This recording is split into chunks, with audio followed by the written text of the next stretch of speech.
Greetings there, fellow logic coders. Rodamon here. Thank you for tuning in to Stationeers Brutal Vulcan, episode 52, Night Gas Logic and Flow Stress Test. I done made a little bit of a mess.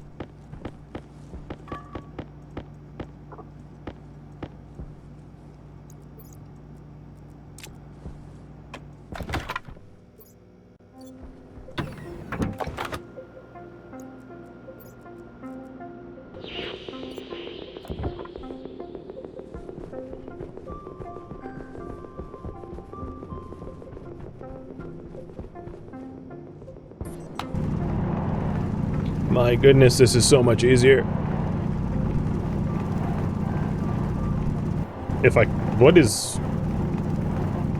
Why can't I mine you? That was weird. Game was like, yeah, sorry. I know you have the heavy drill and the ore glasses, but we're just gonna fail to work. Yeah, what the heck? What are you, like invulnerable silicon? Vibranous silicon? What is going on? Oh, I'm still on flatten. Oh, I'm an idiot. Okay, at least I figured that out, like, relatively quick. I was like, why can't I dig down? Yeah, because I set the drill not to dig down. Derp. Good lord. Sleep deprivation for the loss.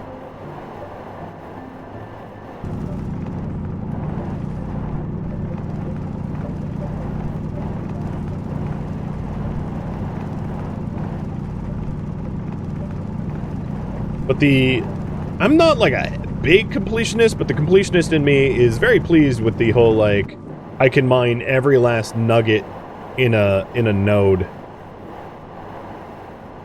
Because that was previously kind of difficult to do, to at least know that you were done. So now I can know I'm done when I leave a silicon node.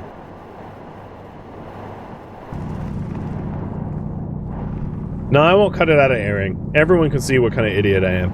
And the benefit is, of course, maybe you run into the same problem. You know? Maybe someone out there is like, oh man, I can't mine down. What's going on? Yeah, it's set to flatten. Them's the answer. You know? We are two peas in a pod. Great minds think alike, but so do idiots. Alright, I got, what, 208 silicon? That should be fine. Man, I must say, so much easier with these goggles. Thank you, lenses. Now, it's worth noting, this is not the only way to mine. There is deep mining, which happens on the planet, and then there's mining in space, which happens with rockets. And both those methods are like bulk mining, where you're going to get a lot of stuff. Now, I don't intend to deep mine the planet, because, like, the resources here on Vulcan are plentiful enough that, like, I don't feel the need to, yeah, like, I'm not building a mega project. I don't need more Vulcan ores. But mining up in space for, like, water or oxygen, oxide or water crystals or something, yeah, that's different. That's totally different. Building mining rockets, there's absolutely a reason to do that.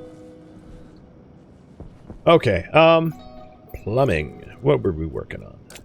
So we're gonna try to let's actually hook up the AC units now, and then once I have a little bit more silicon and we make more piping, I can do the rest.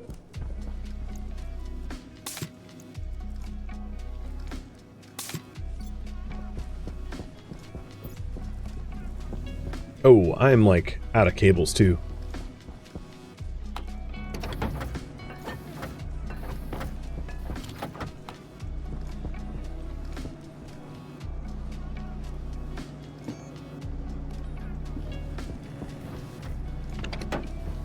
All right, checking the 33, 43. How much carbon dioxide do we have? A kilomole at about 28. I can turn that off for now.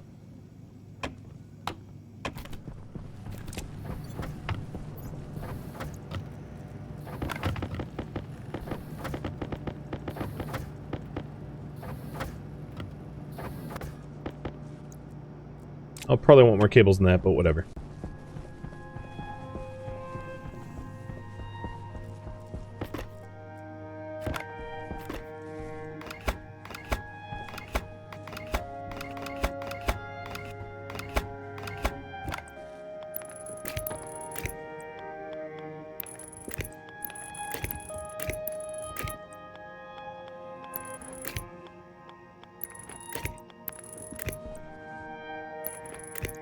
So, the plan here is to set up a coolant loop, an air conditioner loop, for the,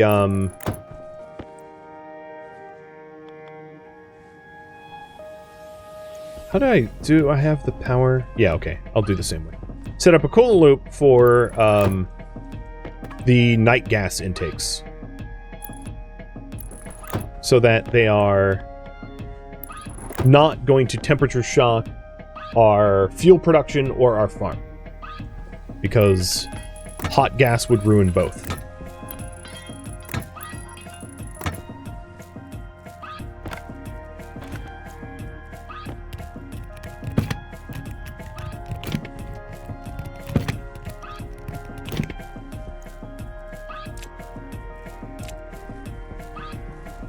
The other worry I have is I don't know what kind of network overhead for power we have.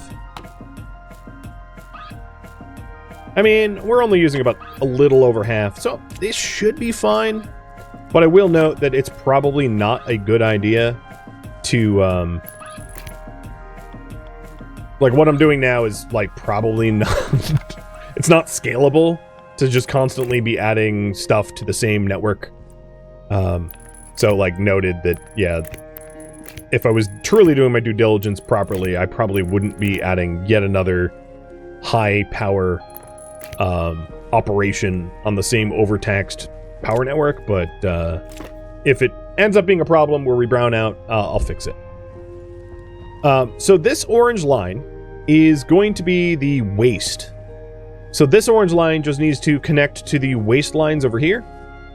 But what's going to be confusing is going to be they're both going to be orange, because the other loop is mixed gas. I mean, I could change the color, but ultimately I don't really care. So it's orange and orange. But we'll just keep track of which network is which so that we don't confuse them. Not a big deal, I don't think. So, piping now. And then we just need to run the tank up there so that it goes and flows through the AC units. And we'll just build the AC unit networks pretty much the same way, where the input and outputs are in a loop. So I'll build that loop now.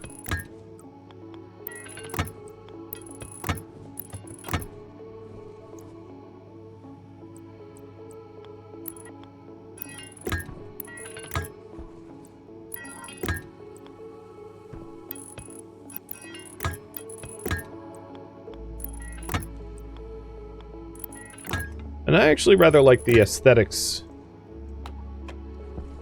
of how that looks, like the loops.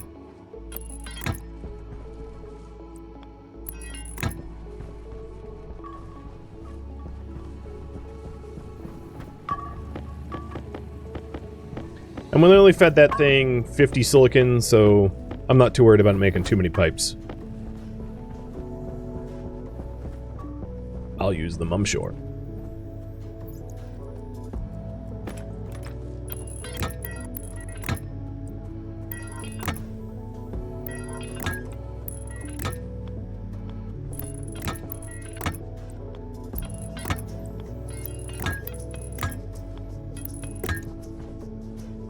Probably should move the stacker. It's like not exactly in a good spot now. I definitely eminent domained it pretty hard. Because, yeah, that stacker's in, honestly, a god-awful spot now. So, if we want to connect this up to the other, let's just make it accessible here, I suppose.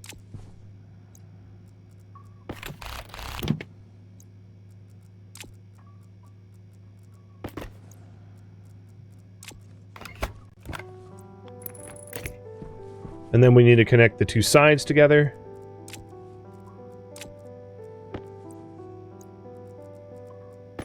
Which I don't quite have enough pipes for. So that left and right interconnect and it's all one big pipe network.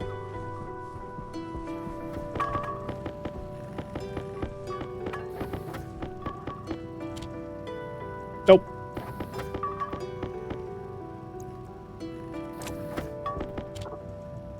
Okay, it's only making 2 more. That's the last one for now. There's obviously more silicon that we could tap into, but we'll see if we need more pipes. I probably will, but I'm not going to make any more in just a moment. Why am I breathing hard? My internal suit's KPA is weird. Target 60 and it is only giving me 46.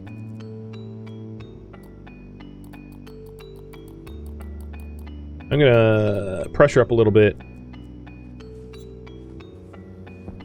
Because I'm guessing that was part of the factor. Okay, waistline. Let's get that waistline over. Probably the least intrusive is to push the waistline to the wall and then hook it up like this. Because having like higher pipes along the edge of the wall is going to be the least annoying.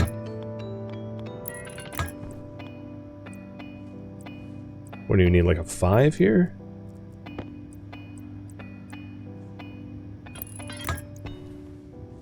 No, we need a less than 5.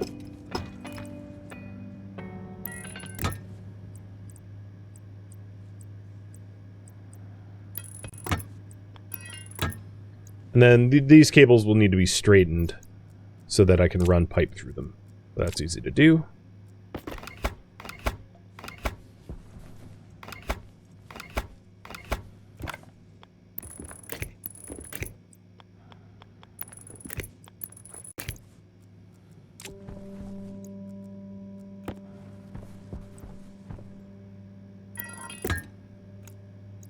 Can you run a 3-section through a cable?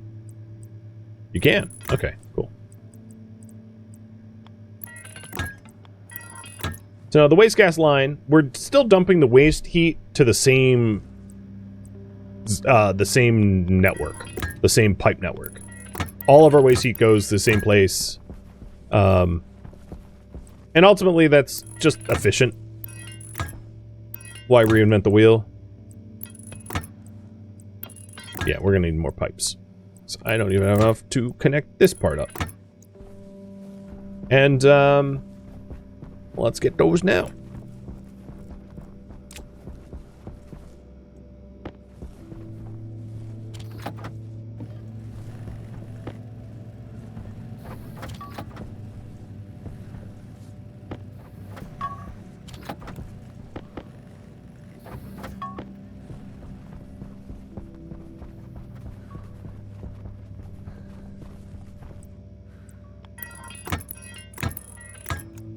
Oops, I should have used the 3 long. I'm bad at knowing when to do that. It's not, for whatever reason, intuitive for me yet. There. So now the waste lines are hooked up. There's nothing in this pipe yet because it's not connected up to the tanks. But when it is, we will bring this down to 23. Once we're ready to go. Actually, I'll just do 20. A lot of the stuff in here for the furnace assumes that it's like 20-ish. Around there.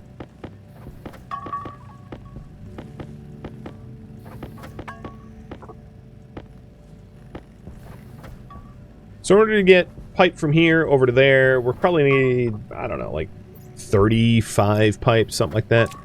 Somewhere around that order of magnitude. 101 days, or 103 days. I'm good at counting.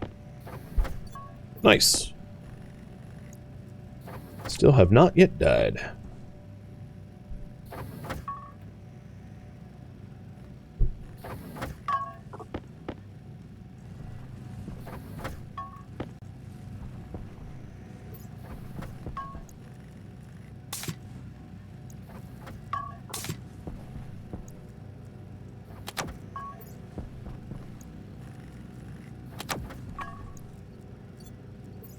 Now I have yet another battery to swap out periodically. My sensor one.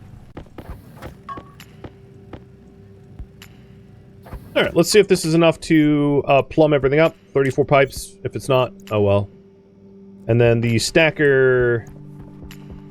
Oh, it's daytime. Shoot. The stacker, I'll just put... here, but I'm not even going to wire it up just yet. I don't have need of it at the moment.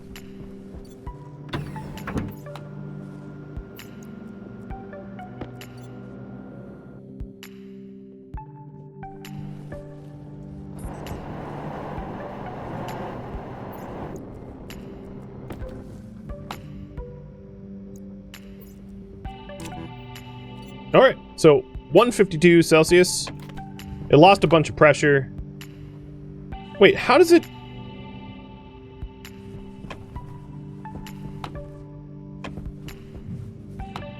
Why is there pollutant in it?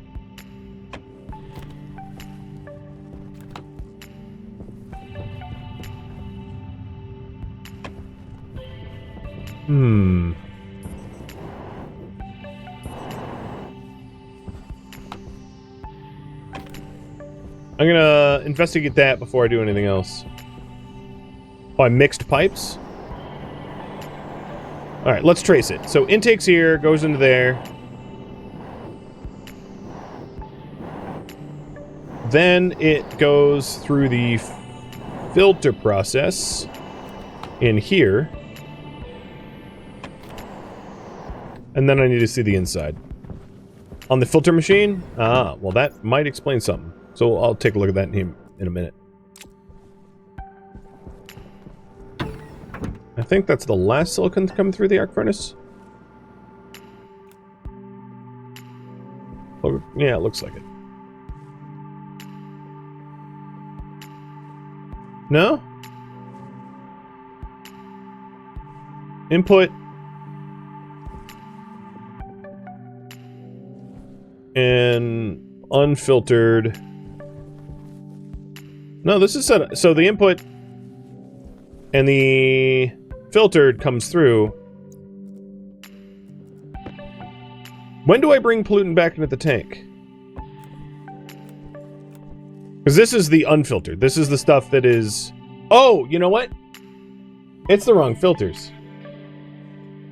Yeah, okay, I see. I totally did that backwards. So either I could have a CO2 and volatiles filter doing it like this, or a pollutant filter and doing it completely not like this. So, yeah, that's on me. So the unfiltered is the good gas, and the filtered is the bad gas. We're filtering the pollutants. Oh my god, I can't believe I got that backwards. Yes. So it should look like this instead. Pollutants is the... Yeah, I did it. Okay, yeah, that explains it. So what I'll try to do is I'll try to flow... So unfiltered means anything but pollutants, and because it's coming from atmosphere... Ooh, that's another thing. Is because it's coming from atmosphere, should we even make that assumption? I think we probably need to set up the way I did and have it be a CO2 and vols filter on this unit. So, because we might somehow leak gas like NOS or I don't know, something. So, I'm going to put it back the way it was and just change filters. Process failed successfully? Yeah, something like that. Exactly. And then I'll probably run a whole new batch of gas. So, pollutant filter, or, sorry, vol filter. And CO2 filter. I think that's probably safer. Rather than assume that it's always going to be pure atmosphere, I would rather only grab vol and carbon. And if there's some pollutant, and I'm using the term pollutant as not pollutant the gas, but pollutant the something unexpected pollutant, we filter it out anyway.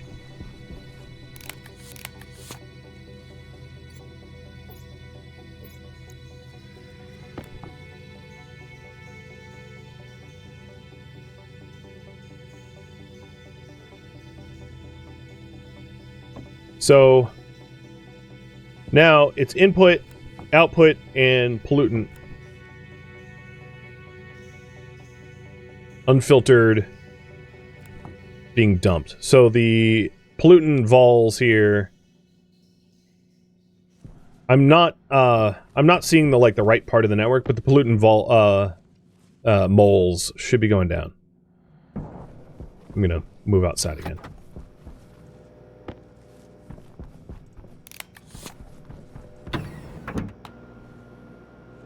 Yeah, it's probably safer this way because I don't want to temperature treat a gas. I don't want to temperature treat anything but pollutants and volatiles. So if we take a look here, the total moles of pollutant is going down. Okay. What I'm going to do in this case is reset it again for a different... Whoa. Okay, bye. For a different stress test tonight, and maybe we don't even get phase changes as a result of the new updates. Maybe we still get phase changes. Like I said, I don't care one way or another. So now this pipe here needs to connect to... Oh god, that's a terrible spot. But connect to that.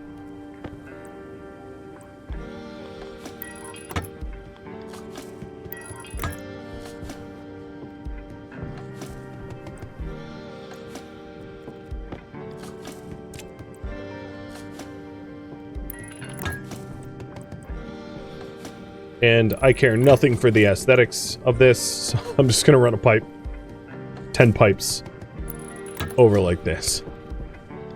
I'll move this to the other side.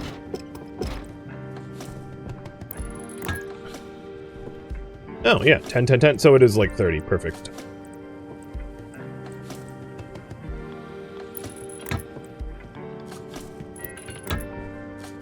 I'm getting oxygen, basically plants only, yep.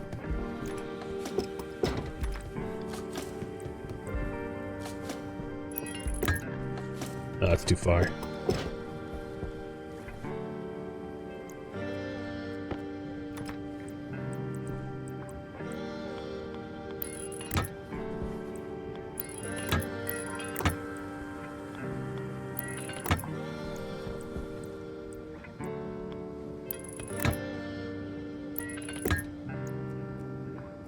Okay, hypothetically, it is hooked up. So there's nothing in it. And we will flush new stuff in it tonight. Oops. No, no. Wrong button. Because, yeah, I don't need 558 Celsius gas. That'd be not good.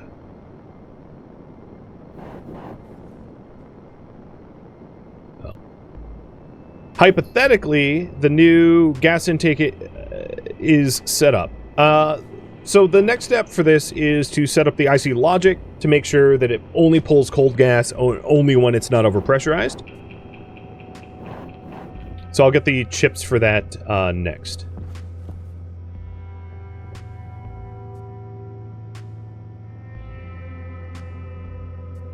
Hey comrade, thanks for stopping in. I appreciate the message. Glad those series worked out for you. So on the network for the vent, we don't have a gas sensor, so we need a new gas sensor, and then we need all the chip logic for intake, which we've already set up like a lot of intake stuff like that, so it's not a big deal.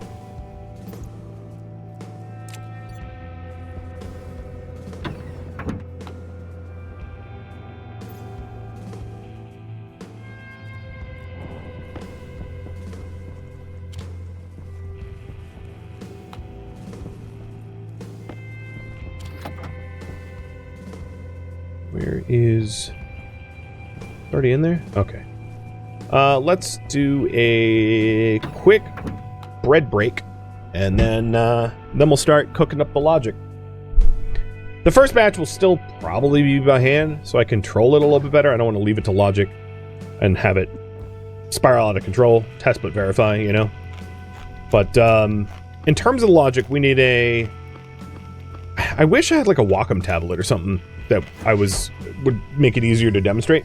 But the way the logic is going to work is we're going to want to take the temperature of the ambient outside and then a memory to compare to that. And then we're also going to want to take the pressure of the tank and only pull in gas when the ambient temperature is under, like, let's say 127, and when the pressure of the tank is under 40. So that we don't overpressurize the tank and we don't pull in hot gas. Right? So that means a gas sensor. So I'll try to walk through this as logically and as carefully as possible. And yeah, it's basically the same logic as stirring gas, more or less. Yeah. But I am not going to just use the Stirling gas for that, obviously. So, gas sensor to take ambient temp. Then we need a logic reader to read that temp.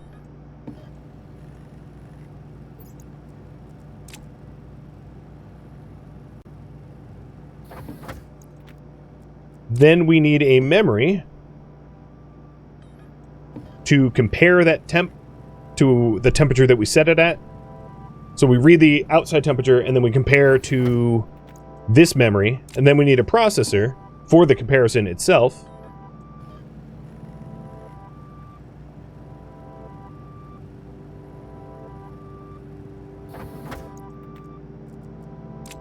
So we take the outside temperature, we read it, we compare it to the temperature on a memory chip, and that allows us to do the first level of processing. The next level of processing is another reader.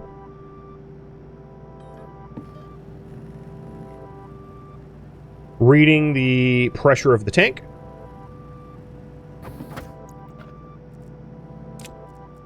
And a memory set to the maximum pressure of the tank so it doesn't overpressurize. And then a processor to do the comparison there.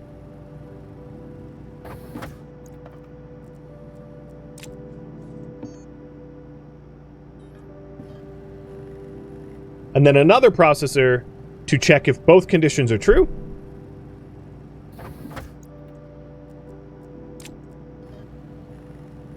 And then a logic writer. If both conditions are true, we turn on the vent.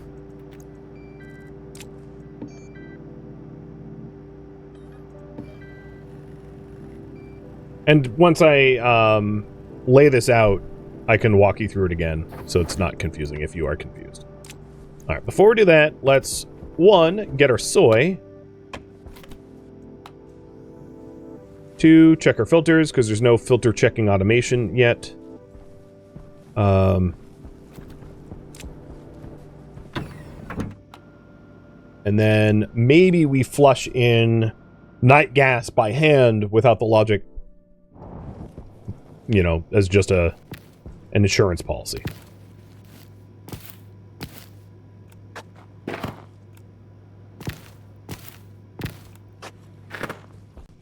Okay. As far as water goes,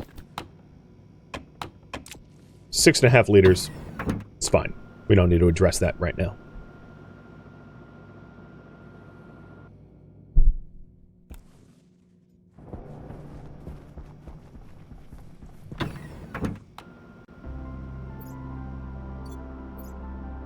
Waste tank needs some love.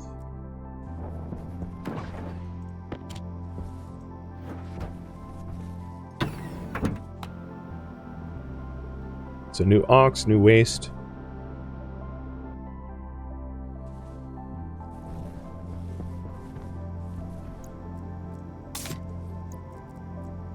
Okay.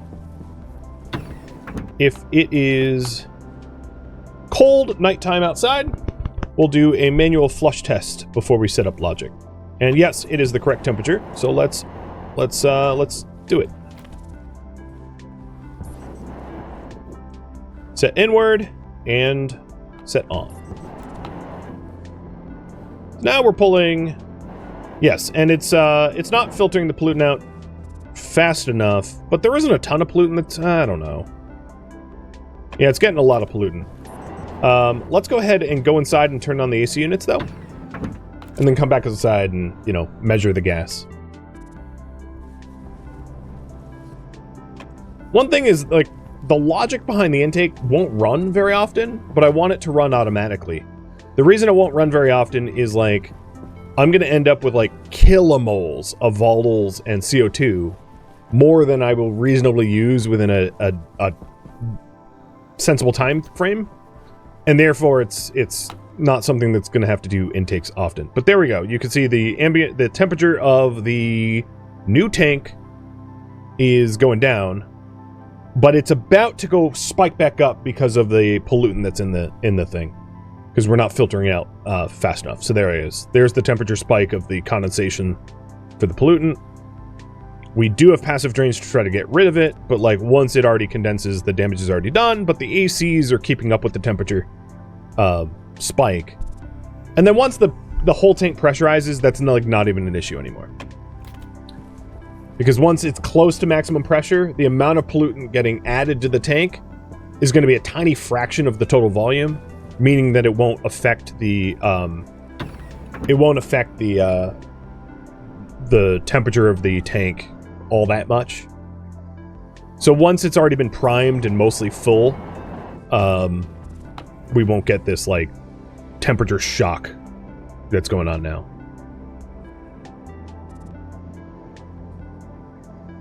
So yeah, it works. And the drains that we have over here are relieving enough pipe stress that like it's not rupturing or anything like that. So, sensor. Let's put a gas sensor. I want to use up this wall as much as I can, so put a gas sensor here. And this gas sensor is night gas temp gas sensor. I know it's a bit redundant. We'll put our two memories here. So this is night gas temp logic memory and night gas pressure logic memory, because we want to make sure that the temperature and pressure is correct. So the pressure is going to be less than 40 MPa, and the temperature is going to be less than 402 Kelvin. 402 Kelvin, let's see, 402 Kelvin to Celsius is, going to make sure I have the right temperature, is 128 Celsius. And it gets to about 126, 127, so that's fine. Obviously we need to plug those in, but I'm also trying to babysit the night tank so it doesn't, like, rupture. Because, yeah, that would be a problem. I absolutely do not have the cables for this. I looked at my cable count and I was like, oh yeah, that's going to be a bit of a problem. 6. Yeah, that's good stuff right there. Well, at least that part's plugged in.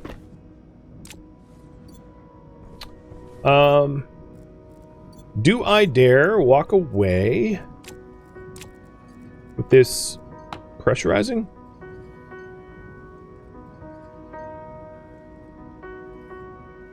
I don't think so. I think what I'm going to do is I will start to temperature treat what we have already, and then let the logic pull in fresh gas once the logic is set up. So let's go get some more cables. While the air conditioners, the 4 air conditioners we have in sequence or parallel, is cooling that gas.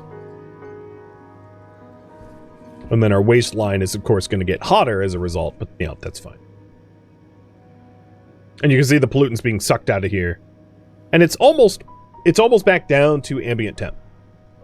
So it's already far better than the 160 Celsius here, because this is 127 Celsius, and is about to be free of pollutants as well. So, yeah, I mean, so far so good. So now, just the logic writing.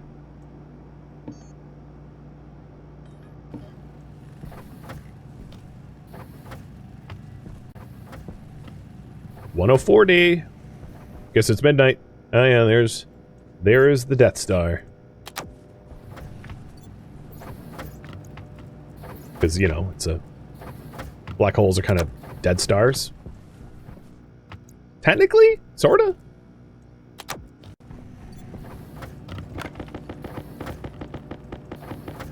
where stars go to die. I don't know. I would say calling a black hole a dead star is, or Death Star, is accurate. Pretty accurate. All right, how's our CO2 looking? About a kilomole. Nitrogen, about a kilomole. Vol 4, Ox 4. We're gonna need more vols, but I'm not gonna bother filtering fresh vols until the night gas setup is done, because like that's the whole purpose, is to have access to a better gas intake. I know it's a lot of work, but like trust me, when we're trying to scale up to the size of a space rocket going to space from Vulcan, we're gonna need high volume gas exchange, and high volume gas exchange means nice, clean, volatile, and CO2 intakes. So, might seem overkill, but overkill is the correct amount of kill in this instance.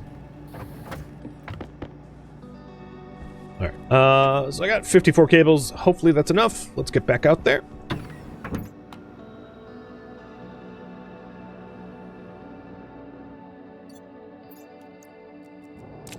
So the easy ones to set up are the readers. So let's set up a reader to read outside temperature and a reader to read the tank's pressure. So the tank is already wired to data. So this is going to be a logic reader for temp and pressure.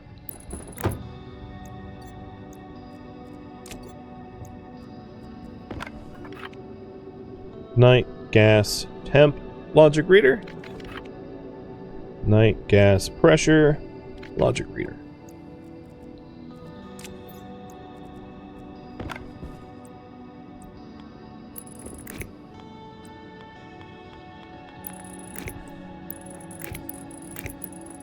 I'm just going to assume that I'm going to have like inefficient wirings for everything else, so I'll just set it up as such ahead of time.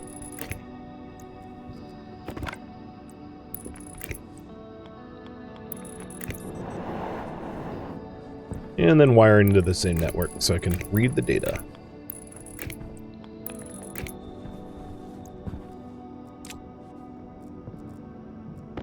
Alright, so this is the temp logic reader, so input is going to be the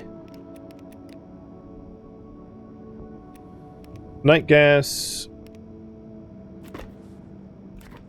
The night gas temp gas sensor for temperature. So it is 800 Kelvin right now. The pressure, the intake, is going to be the night gas tank small.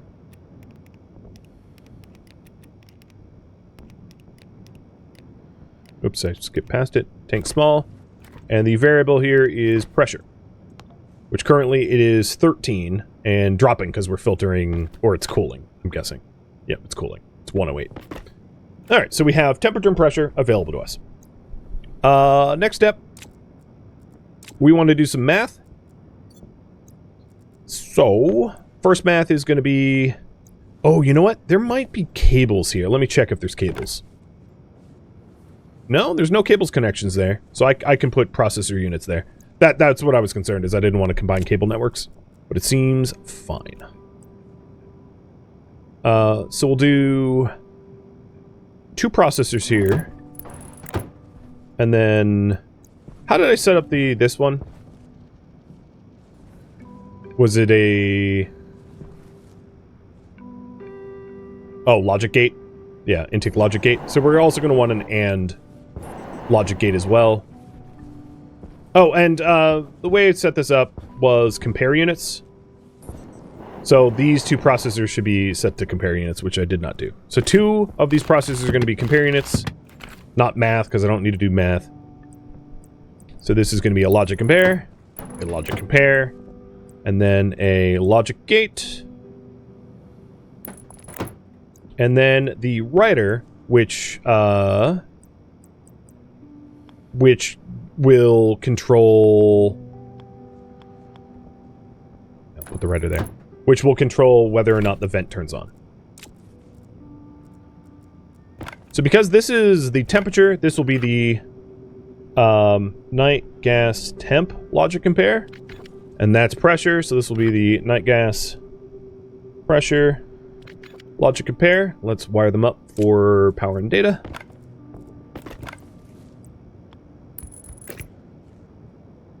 Oh, I'll probably need to do the bottom one, because there's a pipe there, so I have to avoid that pipe. Which is fine.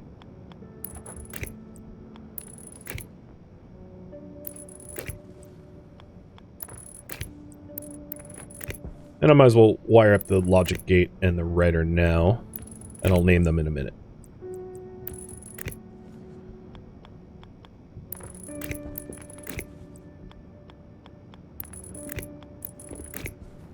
Okay. So this compare is if the reader is less than the memory. So if the night gas temp logic reader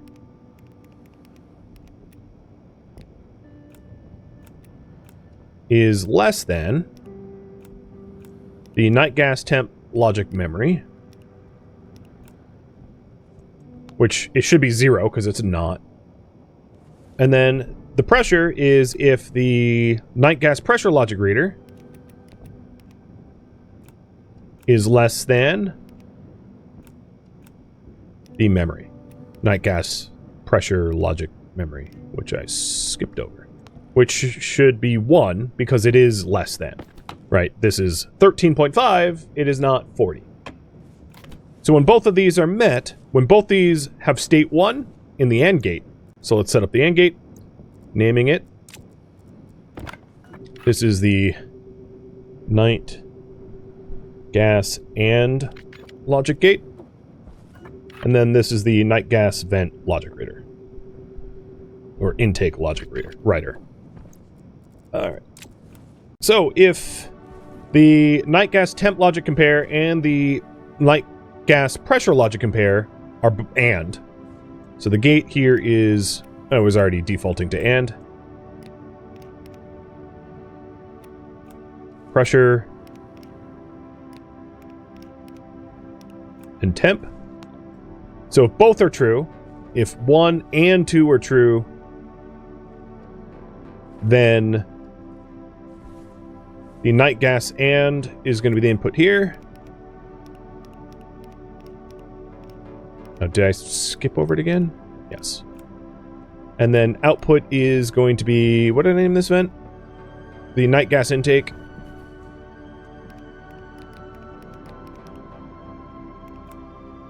Whether it is on or not. So, I believe all the logic for filling this tank at night up to 40 MPa is all set up. And we'll know tonight, because tonight it should flick on and do its thing, and we'll end up with lovely cooler gas to be able to filter for carbon dioxide and volatiles.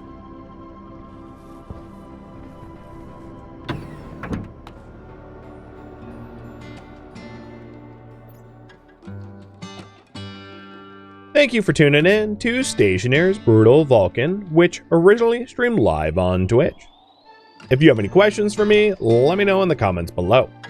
If you'd like to catch a live stream of mine, Rhodamont.com has my stream schedule and countdown timers to upcoming streams. If you'd like to join my online gaming community on Discord, Rhodamont.com has a link to it, as does the description of this video. Thank you so very much for watching. Special thank you to my Twitch subscribers, Patreon patrons, and viewers like you that support the channel. I made it all the way to the credits. Thank you so very much. I hope to catch you next episode or an upcoming stream. Farewell, fellow Vulcanites.